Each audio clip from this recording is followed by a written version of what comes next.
एक छोटे से गांव का एक लड़का था जिसका नाम हारिस था। हारिस एक गरीब परिवार से ताल्लुक रखता था। उसके पिता मजदूरी करते थे और माँ घर का काम संभालती थीं। बचपन से ही हारिस ने गरीबी और तंगहाली देखी थी, लेकिन उसके दिल में हमेशा एक नरमी और इंसानियत की चाह रहती थी। जब भी वह किसी को मुश्किल में देखता तो तुरंत उसकी मदद को दौड़ पड़ता। कभी वह अपने दोस्त के साथ खेलते हुए उसे गिरते देख लेता तो हाथ बढ़ाकर उसे उठाता। कभी गांव के बुजुर्ग बाजार से सामान उठाते उठाते थक जाते तो हारिस उनका बोझ उठाकर उनके घर तक पहुंचा देता। लोग कहा करते थे, यह लड़का अलग है, आजकल के बच्चों में इतनी सेवा और इंसानियत कम ही मिलती है। हारिस को अक्सर यह ख्याल आता कि इंसान आखिर इस दुनिया में क्यों आया है, क्या सिर्फ अपनी जिंदगी गुजारने के लिए या फिर दूसरों के लिए कुछ करने के लिए। यह सवाल उसके जहन में बार बार घूमता रहता। उसने तय कर लिया कि चाहे कुछ भी हो जाए, वह अपनी जिंदगी सिर्फ अपने लिए नहीं बल्कि दूसरों के लिए जिएगा। एक दिन गांव में बहुत तेज बारिश हुई। नदी का पानी इतना बढ़ गया कि कुछ घरों में पानी घुस गया। लोग परेशान हो गए। हारिस ने देखा कि एक बूढ़ी औरत अपना सामान बचाने की कोशिश कर रही है। हारिस तुरंत भागा, पानी में कूद गया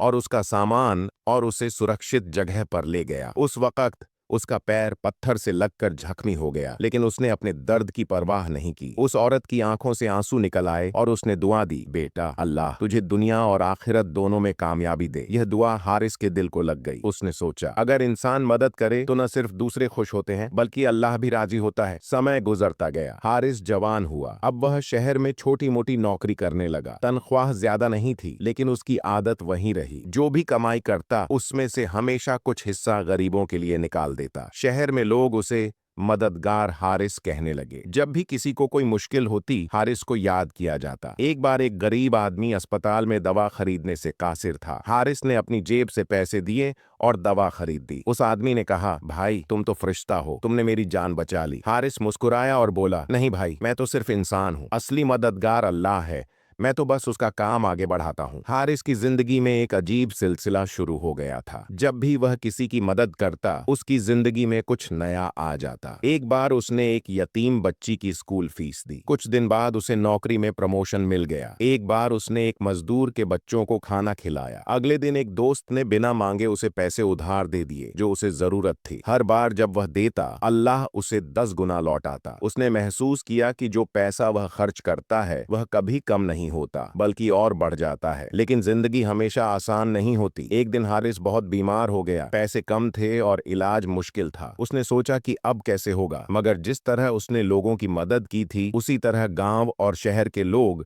उसकी मदद को आ गए। किसी ने दवा दी, किसी ने पैसे दिए, किसी ने दुआ की। उस वक्त हारिस की आंखों से आंसू निकल आए। उसने कहा, या अल्लाह, ये सब तेरी रहमत है। जो कुछ मैंने दिया वह असल में तू ही ने दिया था। हारिस ठीक हो गया। अब उसने तय किया कि वह अपनी जिंदगी का एक हिस्सा गरीब बच्चों की तालीम, शिक्षा के लिए वक्फ करेगा। उसने एक छोटा सा मदरसा और स्कूल खोला जहां गरीब बच्चों को मुफ्त शिक्षा दी जाती थी। लोग कहा करते थे, हारिस के दिल में अल्लाह ने इंसानियत भर दी है। स्कूल बढ़ता गया। हर महीने नए बच्चे जुड़ते गए। हारिस के पास पैसे कम थे, लेकिन लोगों की दुआएं बहुत ज्यादा थीं और अल्लाह की रहमत हर कदम पर थी। समय गुजरता गया। हारिस अब एक बुजुर्ग आदमी बन गया। उसने अपनी जिंदगी का हर दिन लोगों की मदद में गुजार दिया। जब उसका इंतकाल हुआ तो उसके जनाजे में गांव और शहर के इतने लोग आए कि जगह कम पड़ गई। हर कोई कह रहा था, यह वह इंसान था जो सिर्फ दूसरों के लिए जीता था। अल्लाह ने उसे इज्जत, प्यार और रहमत से नवाजा। उसका नाम लोगों के दिलों में हमेशा के लिए लिख दिया गया। यह कहानी हमें यह सबक देती है कि अगर इंसान दूसरों की मदद करे तो अल्लाह उसे कभी अकेला नहीं छोड़ता। जो कुछ हम देते हैं वह लौटकर और बढ़कर ही मिलता है।